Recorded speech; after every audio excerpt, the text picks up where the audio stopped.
Welcome back, darlings.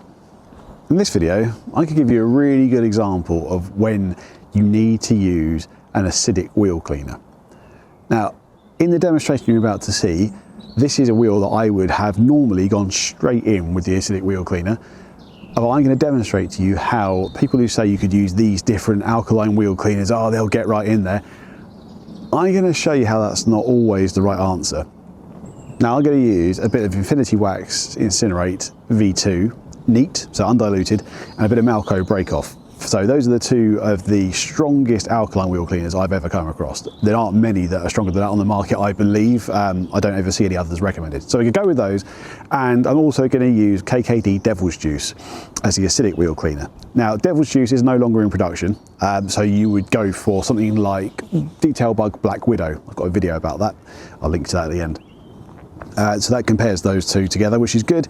And I'm going to use Bilt Hamber Auto-Wheel or Corosol, probably Auto-Wheel, just to highlight and show to you how much brake dust is left after I've done the clean. So you can see with that, it will light up and go purple.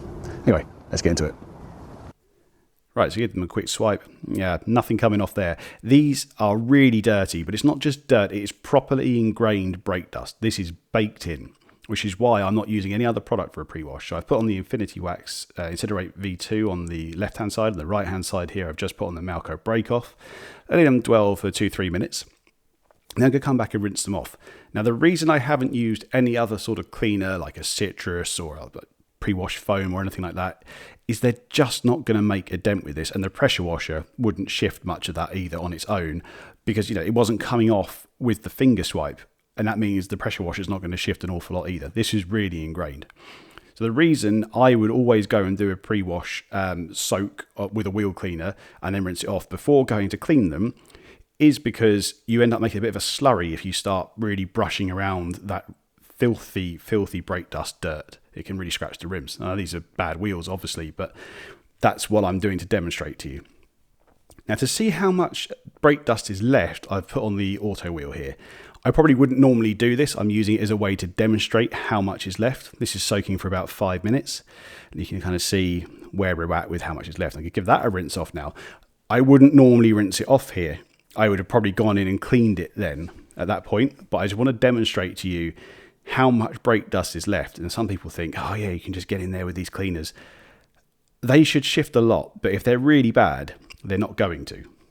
This is where the wheel acid has come out.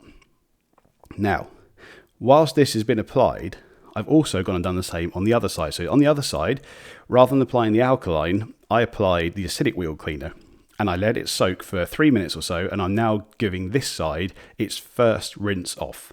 So we can see how much comes off just from using a wheel acid on its own without any agitation at all. And you may think, they look pretty similar. From the footage, it's quite hard to tell. In person, this was noticeably cleaner, but the real big tell will be when I put on the Bilt Hamber Auto-Wheel, which I'm doing here. And again, going to let that dwell for about 5 or so minutes. And whilst that's doing that, I'm going to switch back round to the other side and go and give those wheels a clean. So these have now had wheel acid on them for about 2-3 minutes. I'm going to give them a proper clean now. So I've got the heavy duty gloves on, I've got the respirator, and I've got my visor. Some people like to wear glasses. I personally prefer the visor to flip down because it really stops stuff spraying up onto your skin as well. With these acidic wheel cleaners, they're nothing to mess around with, but the alkalines are the same. And now we've got some seriously clean wheels. And they should be, because the amount of products have been put on there. We had the alkaline pre-wash soak, then we had the Bilt Hamber Auto-Wheel, and now we've had the acidic wheel cleaner and a contact wash, and they should be this good. I'm just putting some auto wheel back on now, only because I want to show you how much brake dust residue is left after all these cleaning processes. For no other reason. You don't need to do it to clean them anymore. Going back over to the other side though, this side only had the acidic pre-wash. So the left-hand side here is a still from the alkaline pre-wash with the auto wheel put on afterwards. Right-hand side is the acidic pre-wash and then the auto wheel. It was a lot lighter, wasn't it? A lot less residue left. So the acidic wheel cleaners definitely got off a lot more. And to the point, I've been able to go in now and just do the contact wash with the auto wheel. Now, I would say this is a really expensive way of cleaning these wheels. What I would have done normally, if I wasn't demonstrating this in the video, was acidic pre-wash, blast it off, acidic wheel cleaner again, and then just go. So that's what I would be doing. I wouldn't be messing around with the Auto-Wheel. It would have given me the results I needed and I wouldn't have to use loads of chemicals. Because acidic wheel cleaners are much cheaper, especially than the fallout removing ones. We come over to this side. There's barely anything, right? There's a couple of runs of purple in there, and that's mainly from behind the spokes. But these wheels are clean. But I had to use a lot of chemicals to get them this clean on this side. The other side, if I'd just gone in straight with acidic wheel cleaner, that's the only product I've had to use, and I would have got results that are like this, if not better, and I'd have got there a lot more quickly and a lot more cheaply. So there are times when an acidic wheel cleaner is absolutely the right product to go for, and you'd be wasting time and money using gentler ones. So, I would say that's a pretty good demonstration.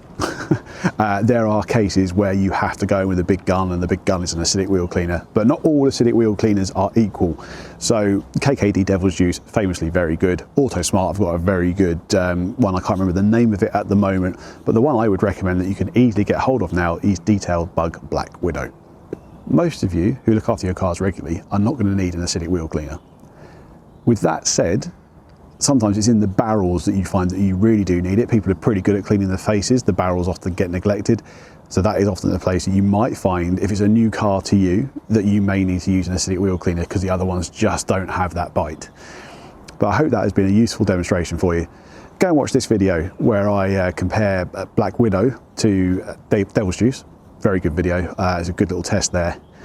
And yeah. Keep safe. You probably noticed, or I don't know if you could tell all the way through that, I was wearing full PPE. I mentioned it earlier. Yeah, respirator, goggles, big thick gloves when you're using acidic stuff, and any of the strong alkaline cleaners as well. You do not want that getting into your, any of you actually, in any orifice or any part of your body. Thanks very much for watching. See you in the next one.